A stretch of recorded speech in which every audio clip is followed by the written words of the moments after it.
एक बार की बात है, विजयगढ़ राज्य में एक अनुपम अलौकिक रूपवती राजकुमारी रहती थी जिसका नाम था बृंदा। उसकी आंखें नीलम जैसी गहरी और चमकदार थीं, मानो उनमें पूरा आकाश उतर आया हो। उसके चेहरे की आभा चांद से उजली और सूरज से दमकती हुई लगती थी। उसके केश काले बादलों की तरह लंबे और लहराते थे, जिनमें से सुगंधित बयार बहती प्रतीत होती थी। जब वह महल की छत पर खड़ी होती तो लगता मानो कोई देवांगना स्वर्ग से उतर आई हो। उसकी मधुर वाणी मोरपंखी शहनाई की तरह हृदय को छू जाती थी, और उसकी चाल में ऐसा लावण्य था जैसे कमल पर ओस की बूंदें थिरक रही हों। उसकी सुंदरता इतनी दिव्य थी कि उसे देखने वाला हर कोई मोहित हो जाता। लेकिन राज्य की एक बूढ़ी तांत्रिका उसकी इस अद्भुत कांति और लोकप्रियता से ईर्ष्या करती थी। उसने राजकुमारी पर भयानक श्राप दिया, तेरे जीवन का हर सपना अधूरा रहेगा और मृत्यु के बाद तू धरती पर भटकती आत्मा बन जाएगी। खून और डर ही तेरी प्यास होंगे। यहीं से प्रारंभ हुई राजकुमारी बृंदा की दुखद और विषादपूर्ण गाथा। शादी से ठीक पहले उसकी मृत्यु रहस्यों में ढक गई और श्राप ने विजयगढ़ के महल को चांदनी रात में खामोश खंडहर बना दिया। टूटी हुई खिड़कियों से गुजरती ठंडी हवा एक ऐसी गूंज पैदा करती जैसे किसी पुराने जख्मों का दर्द बार बार भरकर खुल रहा हो। सदियां बीत गईं। लोग कहते हैं उसकी आत्मा वही खंडहरों में भटकती रही। रात का अंधेरा और बृंदा की चीखें एक खौफनाक सच्चाई बन गईं। यही कारण था लोग उस स्थान को भूतगढ़ कहने लगे। मगर वर्षों बाद आया एक साधारण युवक पृथ्वी, दिल में जिज्ञासा और कदमों में निर्भीकता लेकर। लोगों की चेतावनी के बावजूद वह एक घुप अंधेरी रात को महल की ओर निकल पड़ा। अचानक दीवारों से टकराती एक स्त्री की करुण हंसी गूंज उठी। फिर एक मधुर धीमी फुसफुसाहट उभरी, कौन हो तुम? कृपा कर मेरी मदद करो, कोई मुझे यहां से मुक्त कर दो। उस क्षण जैसे स्वयं आकाश से उतरी कोई अप्सरा उसके सम्मुख खड़ी थी। दूध सी उजली त्वचा, लहराते लंबे काले बाल और गहरी बड़ी आंखें जिनमें छिपा था तूफान और करुणा दोनों।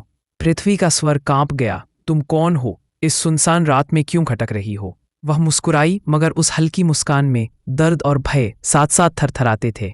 क्षण भर में उसकी आवाज रौद्र रूप ले गई, अब तुम मेरी गिरफ्त में हो। मैं तुम्हें मार डालूंगी, उस झूमर से लटका दूंगी।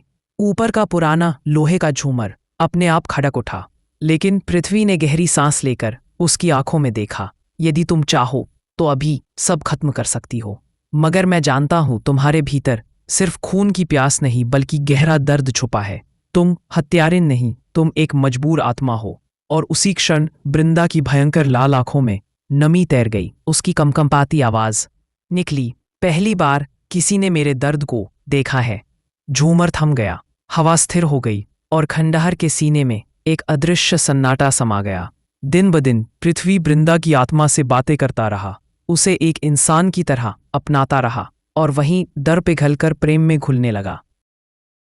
ये सुनते ही बृंदा की लाल भयंकर आंखों में क्षण भर को नमी तैर गई। वह लड़खड़ाती आवाज में बोली, किसने किसने पहली बार मेरे दर्द को देखा? क्या कोई मुझे दानवी नहीं इंसान समझ सकता है? उसकी दृष्टि बदल गई। ठंडी हवाओं की जगह माहौल में एक भारी सन्नाटा छा गया। झूमर धीरे से स्थिर हो गया। पृथ्वी उसका हाथ पकड़ना चाहता था, पर बृंदा की देह धुएं की तरह कांप रही थी। उसने धीरे धीरे मुस्कुराते हुए कहा, शायद तुम्हारा साहस ही है जिसने मेरे भीतर की राक्षसी ज्वाला को रोक लिया। दिन प्रतिदिन पृथ्वी बृंदा की भटकती आत्मा से मिलता, उससे बातें करता। दोनों के बीच अजीब लेकिन गहरा रिश्ता बनने लगा। बृंदा ने पहली बार खुद को राक्षसी नहीं बल्कि इंसान महसूस किया, और वहीं से आरंभ हुआ उस अजनबी इंसान और भटकती आत्मा का अटूट रिश्ता, जहां डर धीरे धीरे पिघलकर प्रेम में बदल गया। जब उसने पृथ्वी की आंखों में साहस और पवित्रता देखी तो उसका खूनी इरादा डगमगा गया। पहली बार उसके भीतर इंसानी भाव जागे और वहीं से जन्मा प्रेम। लेकिन एक रात महल की अंधेरी छाया से प्रकट हुआ वही शैतान जिसने कभी ये श्राप दिया था। वह गरजा, बृंदा, तेरी मुक्ति का समय आ गया है। यदि तू इस युवक को मार दे तू आजाद हो जाएगी, वरना नरक में हमेशा के लिए सड़ती रहेगी। बृंदा के आंसू बह निकले। उसने पृथ्वी की ओर देखा, फिर शैतान की ओर, और कांपते स्वर में बोली, मुझे तेरे श्राप से मिली मुक्ति नहीं चाहिए, मुझे चाहिए प्यार। अगर मुझे नरक में जलना है तो सही, लेकिन पृथ्वी के प्राणों की कीमत पर नहीं। इसके बाद उसने अपने अस्तित्व को शैतान को अर्पण कर दिया।